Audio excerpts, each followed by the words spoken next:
Hey everyone, and welcome back to She's with the Band. It's Alicia too, and as always, I'm here with the magnificent Tori Kravitz, and today we are joined by Annie. She is a Jill of all trades, mastering show lighting, production, merchandise, and so much more, and has been on tour with JOAN, JETT, Def Leppard, Motley Crue, The Who, Foo Fighters, and plenty of other massive acts. So how are you, Annie? Welcome. Hi, thanks for having me. Oh, absolutely. It's kind of obvious. You do a lot. It's ridiculous. It's impressive. Lighting, merch, and production. Those are a lot of different skill sets to have within that belt, but you simply don't learn that kind of stuff in school. So I'd love to just start this whole conversation off going to that beginning. How did you kind of become an expert in those separate fields? And what do you kind of feel was the first experience you had just getting thrown into tour? How did that all come to be? So I went to Five Towns College in Long Island, and I majored in music business and business management. I wasn't really sure what I wanted to do yet. I was booking a lot of shows in Staten Island where I grew up while I was in college and high school. And I think I loved Warped Tour. So that was like my goal was to just be on Warped Tour in any way. I didn't know what position, but I'm like, I need to get there somewhere. And my other thing was I really want to intern for Blackheart Records. Like that was like my two things that I was like, I don't know what capacity, but we're going to get there somehow. So my sophomore year, I think I met someone at Blackheart Records at the label at Warped Tour, and they asked me to intern while I was, I think, going into my junior year, which they were like, you can't do that because you won't get credit. And I was like, whatever, I'm doing it. So I did it anyway. And then so Blackheart Records then asked me to go on Warped Tour promoting Blackheart Records when I was still in college. So then I was got into selling merch there. And so that was kind of like all of it happened at once type of thing in college. And while I was in college also, my job was doing lighting in the theater there. So I've never taken a class on lighting whatsoever. It just like happened to be my job. I was like, this looks fun. And I just kept with it. So that was kind of the start of it in a nutshell. What a double whammy that you achieved basically both of your biggest goals at the exact same time, Warped Tour and Blackheart Records. That's insane. That's crazy. Yeah. Sorry, go on, Alicia. Oh, I was just gonna say it's at such a young age as well, because like Tori and myself too, we started very young and you're thrown into so many wild circumstances and some absolutely memorable ones at the same time. So just speaking to that, were you at all overwhelmed, especially because you were also kind of putting together all these courses, then you had the jobs that were coming through and they were dream jobs. So was a lot going on in your mind at that moment? Yeah, I don't know. When I like look back at like a planner of mine, I'm like, I don't know how I did all of this. I really don't. I don't know how I did. I really don't. And and I think I was 19 when I was on Warped Tour, and my parents were like, you're not going in a van across the country for 2 months. And I'm like, bye. Dude, Annie, this is just a crazy, like, I can't believe that our worlds have collided too, because I was 19 when I did my first tour, and it was also Warped Tour while I was in college. That's great. Such a small world. But why do you think as well, like, Warped Tour was such a great place for so many beginners to learn the ropes? Because you're not the only one I know where like that was their first experience and it was so monumental for just getting thrown into the industry. Well, it's like a punk rock summer boot camp. And it's probably one of the hardest tours you'll do because you're up at 7 a.m., 6 a.m., setting up a tent. You're hustling all day in the sun at the hottest days of the year.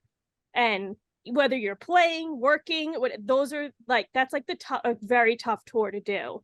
So if you do the entire one, like I think you either love it or you don't like it. You learn quick. Well, it is one thing too to do Warped Tour and to come out of that experience learning a lot, and then it's another thing to come out of that and then have longevity and further opportunities come out of it after that fact. Because to some people it's one and done, cool, I've done a tour, and then they're out, like you said, and others stick around. So having the longevity that now you've had, what would you say is the number one tip for someone who's wanting to tour and ensure that they're also just an indispensable part of the team? Being consistent and just being a team player and doing whatever just making whatever happen, even if it's like not your job, just get it done. And that's how I've just diversified what I could do also, because I was like, they're like, oh, someone needs to do guest list. I'm like, cool, I'll do it. Do the dress rooms, cool, I'll do it. Like, get it done. Like, so I think that would be a good one. I feel like a lot of people are kind of thrown into that fire, but they don't know how to handle it. And we can speak to our own experiences too with that, because coming from the wrestling world in my regard, like sometimes they're like, oh, we need a commentator, we need an announcer, we need this. And you're just, I guess I'll do it. And sometimes at the beginning, it's not the smoothest, but at one point or another, it can actually become your career. And that's very similar to what has happened with you. So were there any moments where you were trying lighting, you were doing guest list, and it got a little hectic, and then you finally realized, nah, I got this, I want to actually keep with it now? So with doing lighting, like never taking it, I don't know if you don't really need a class to do it. You just kind of have to like just keep working at it and just finding out more stuff and all of that. So a week after I graduated college, I was out with JETT and the Blackhearts, and they didn't have a lighting person, they didn't have a merch person, they didn't have a production person. So they had a very small What did they have? They had like, Joan. Yeah, they had Joan. Like, I think it was like only like maybe 3 techs, and the tour manager. And I was like, I'll fill all of these gaps, so that's what I did, and just kind of, made a position for myself. And, but staring at a light board for the first time that I never saw, I was like, fake it till you make it, So true. Yeah. It's so true though. I mean, that really is the best way to learn, is just get thrown into something and having to figure it out, which as we've learned is a huge part of touring, isn't it? So you figured out that light board, I imagine. Yeah, the show went. So yeah. The show will happen. That's like another good one. Yeah. Yeah. Well, something that's been cool. Yeah, sorry. Something that's been cool to see though as well is just the simple duality that you bring to this job, because at one stance you're an artist, then you also take the matters into your own hands as a crew member who has toured with artists like we mentioned, Joan Jett, The Who, Cheap Trick, Heart. Like, these are no joke to be on the road with. So how do your experiences as a front woman, and then having an intuition of knowing what artists actually need just from your own experience, really come to light and help while working behind the scenes? Oh, that's a good one. Yeah, I mean, that then I just kind of know all aspects of it and what I guess the band would need. My band would tour is a way smaller scale, and we're touring in a minivan, so we know like that part of the industry, and you just kind of like, when we get to venues as my band, and you're like, oh, we get no dressing rooms or a bathroom or a mirror, like. But then, like, oh, I should get all of those things for Joan because she can have all of it, Mm-hmm. Yeah, it's a definitely like, going from tour bus to minivan is a thing. You just kind of have to go with the flow and just, if you love it, then you're going to make it work and do it. Yeah, no, absolutely. And I mean, I guess talking about these tours on a bigger scale like Joan's, we were talking over email that the last tour you did was Joan Jett, Poison, and Motley Crue, which is just like mind-boggling to me. 3 of my favorite artists. I mean, look, Bret Michaels is a legend, as we saw on your Instagram. And when I think of these artists, the first thing that comes to mind is sex, drugs, rock and roll lifestyle. We've read the Motley Crue book. We know what they used to get up to. But something tells me more in these days that may not be totally accurate at this point. So I'd love to hear, as someone who was out there on the road with them, what is the reality of touring with these artists like versus what the average folk may think of when thinking of those artists? Well, I didn't see any sex or drugs backstage. Noted. So it was just rock and roll. No, it was that was my first stadium tour, and it was just huge. I mean, it was just, everything was massive. Like, the backstage was great. Like, you're seeing tour buses drive around backstage underground of stadiums, and you're like, what is happening? It was cool, but everything takes far to get anywhere. You have to take golf carts anywhere, and fighting for a golf cart is like a part of your day that you wouldn't think. Your tour buses get sent miles away because there's no parking downtown Chicago at Wrigley Field, you know, so there was definitely different aspects there, but you know, as far as the bands, like everyone was super nice. It was cool. The crews were great to work with. You know, I think with it being maybe canceled 3 times, you know, I think everyone was just happy to be there and, you know, work together, and everyone got the show up every day, you know. Yeah, 100%. I mean, it must be so surreal too, going from, because like when you say you need a golf cart to get around the venue, I'm sitting here thinking of like the tiny clubs that I'm used to going to shows at, where I could walk the venue in 30 seconds. Yeah. Must be a bit of a culture shock in a sense, but also, I mean, you're working with the best of the best, so that must be a learning experience in itself. Like, did you learn anything from that experience that maybe you hadn't known prior to touring, like having done a stadium scale tour like that? Well, a week or 2 before the tour, they're like, "You're gonna do video now too, What? and do playback." Oh, wow. And I was like, "Cool, I'll have to learn that." So that was new. We started integrating video where like I was able to do it on my computer and just like make a playlist and hit go. But this was like a more intricate, like we made all new content and all of that. So it was a more like more technical with like cueing the video as well as the lighting. So that was a new thing that I learned like 2 weeks before the tour. That's I was intense. like, oh, we're just gonna go with it, you know. But everyone was so great. Like, you know, if I had any questions, like there was always someone that's was ready to help, which is really awesome. Well, just speaking to some of the mega stars that you have interacted with over time, between music, wrestling, everything, what would you say is the most surprising shock you've experienced when meeting somebody and just seeing how they are in real life compared to what you kind of thought they could be? Because I know we all have that predetermined factor from whether watching interviews or music videos or just what you hear through the grapevine, but then you actually get to meet these people and it's so different than what you usually expect. So for you, which ones stand out? I mean, I'll say like Dave Grohl from all the Foo Fighters, like they are the nicest people ever.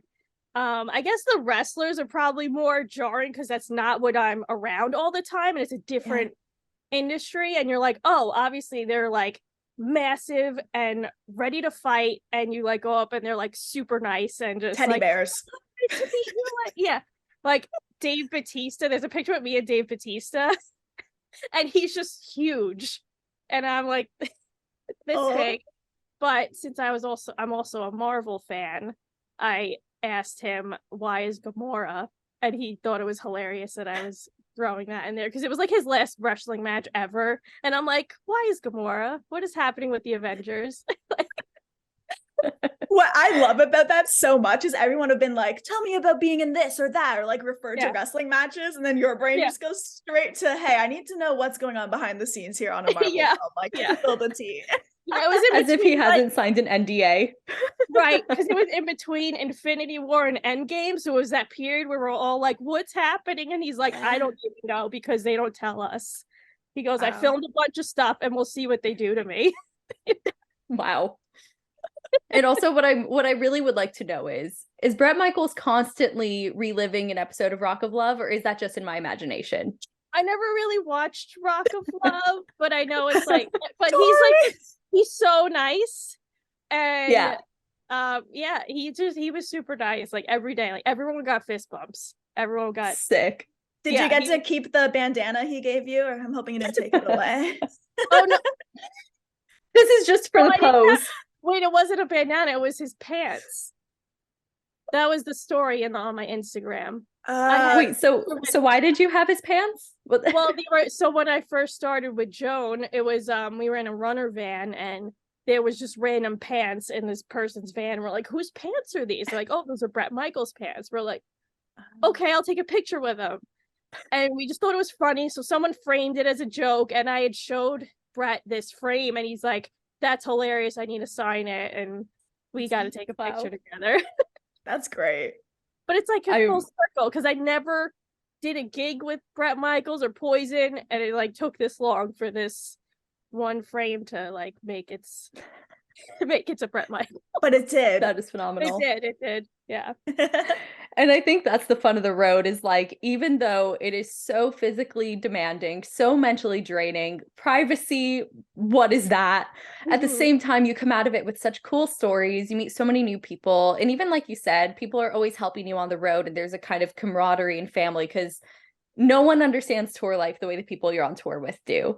But with that in mind of like how difficult it can be, what are some of your favorite self-care practices to help you just stay focused and stay healthy while you're on the road? Lots of coffee, which is probably not healthy, but I mean, I support that. Yeah, I don't, as long as I can like get in my bunk by midnight, sometimes a little bit, if I can, I'm like super happy about that. Like I will take bunk sleep over like getting up early and going into hotel room. Like I just want to close my curtain and just go to sleep. They're pretty cozy though. And especially when the bus is moving, it's like rocking you to sleep, isn't it? Yeah, exactly. I love the optimism of that sentence. Yeah. You gotta. Yeah. So good. Well, we've been covering so much of what you do behind the scenes, but then as we had spoken about really briefly, you are also in a band with Jackknife Stiletto. Such a fun name, by the way. As soon as I saw it, I'm like, that is just so cheeky, so on point. You shared in an interview you're doing for the band how although there are many breaking female musicians that are out there to help kind of prove our place in rock and roll and in the music business in general, there's still this barrier for women that isn't broken that we still need to tackle and start to break down much sooner than later. And even more so, and this is kind of one of the things that really gets us, the fact that people are surprised when you can actually play instruments. So what's one thing, I know it's baffling, but what's one thing you wish you could say to music executives and fans and just people watching and listening who continue to underestimate female musicians and crew? Maybe just have more of an open mind and stop judging right away. Is probably a good way. Yeah. You know, like it's people say weird stuff. It's just like just take a moment and just think for a second if you should really say things to people. Yeah, I mean, it seems like a lot of breath. It just didn't just blurt out things. Yeah, I mean, it seems like from that interview that I'd read with you, like a lot of the things that people were saying to you came from these preconceived notions about women in rock. And if they just, like you said, kept an open mind and thought for a second, they probably realized, oh, maybe that's not true. Maybe I need to undo that in my head a little bit. I just don't know what time we're living in when someone sees a female and thinks, yeah, they can't play that instrument. Like that sentiment in itself is just so wrong and it's still happening. So we just got to overcome that. As I said, sooner than later. It's ridiculous. I mean, I'd be willing to bet you play guitar better than a lot of men. I try. Yeah, we played one show once and these old men showed up and were like, you girls gonna dance? We're like, no, we're gonna play music. And they're like, what? They just like couldn't understand the concept. Wow. Well, yeah, hopefully you proved it to them that day. Yeah. I think we scared them though with the loud rock and roll. Just when I think we're advancing, I hear stuff like that and I'm like, man, humanity, come on. Yeah, I mean, it happens with me on the crew as well. Like we go into venues and they're just like, who's the LD? I'm like, me, hello, I'm in your face. And they just like right over their head. They're like, there's no way. You know, sometimes people question why we do this podcast saying, oh, it doesn't matter if you're a man or a woman, just be good. But it's like, then we have these stories like this. And it's like, well, this is why we do this podcast, to show you all how many women are just kicking butt in rock. Like it's way more common than the stereotype leads us to think sometimes, isn't it? Yeah. But I guess on the other side of the coin, because I like to be optimistic, what do you think are some of the advantages that women bring to the table when it comes to the music industry that make us unique assets on the job? I think most of us are quick thinkers, are ready to just like get anything that needs to be done. We're like sometimes, you know, which I'm not saying every guy, you know, but you know, sometimes they're just like, I'm doing my job and that's it. You know, So, which, you know, it can happen with anyone. So I don't really like to like really pinpoint that on anyone, but I think we're better multitaskers. I think it's a good good thing. You know, I think it keeps the guys cleaner on the bus having a girl on it. And they put the seat down, or you have to tell them to keep doing it. Wow. Gotta train them. Yeah. We gotta train everybody on the bus. I would love to see that though. Like, I feel like there should be a movie of some sort where it literally just focuses on that band life and how dire it can be, and then the juxtaposition between how females might be on the road and then males and the similarities. Like, that'd actually be kind of interesting. Yeah, like with my van, our minivan is super clean and smells nice. We're like, we should go and shower all the time. And other people are like, shower? What's a shower on the road? Like the guys that pull up in their van, it just like smells. They haven't showered for 4 days. They're like, no, we went to a truck stop and we showered there. Gnarly. Well, it's clear that it's clear you've experienced a lot while on the road. So that's kind of the perfect way to get into our segment for every single episode we do, which is our jaw-dropping segment. So we're going to ask you 4 questions about some jaw-dropping moments you have had while in music. And that first one is, what would you say is the most jaw-dropping experience you have ever had at a show? This could be something you've seen, experienced yourself.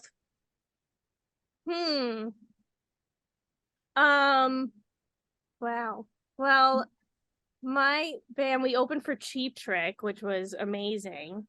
They're so great. They're one of the greatest bands.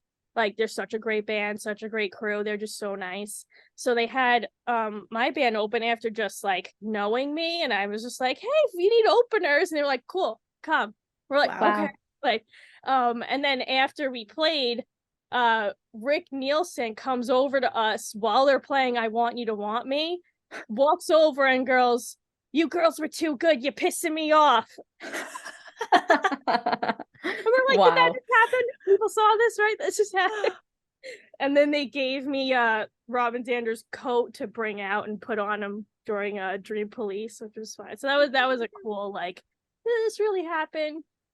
That is so surreal. It must be so validating as well. Like, they're playing their biggest hit, you know, such a massive song, and at the same time, they're just like, you guys are awesome. I mean, what a moment. Yeah. And the next one here for you is the most jaw-dropping misstep early in your career and the lesson that you learned from it. A misstep? Can I talk about a mistake I did? Because that just came to mind. We did a show with the Blackhearts.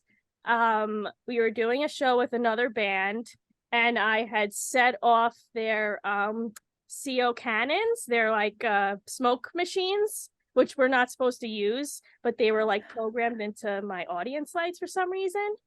And they went off at the perfect timing, though, by the way, at the end of Cherry Bomb. They went off at the bomb. That's pretty cool. And I was like, I'm getting fired. So, like, I'm so done here. And I was, like, mortified, and no one ever said anything to me about it.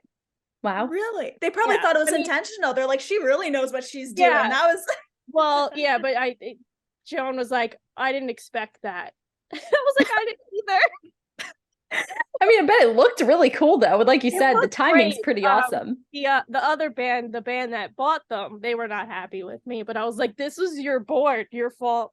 So for sure, right? It's the only way it plays out. Yeah, I was like, your patch was wrong. So well, Joan was mentioned there, who in herself is just a jaw-dropping act in general. So outside of her and some of the other people you've worked with, who is the most jaw-dropping female artist that you would love to work with in the future?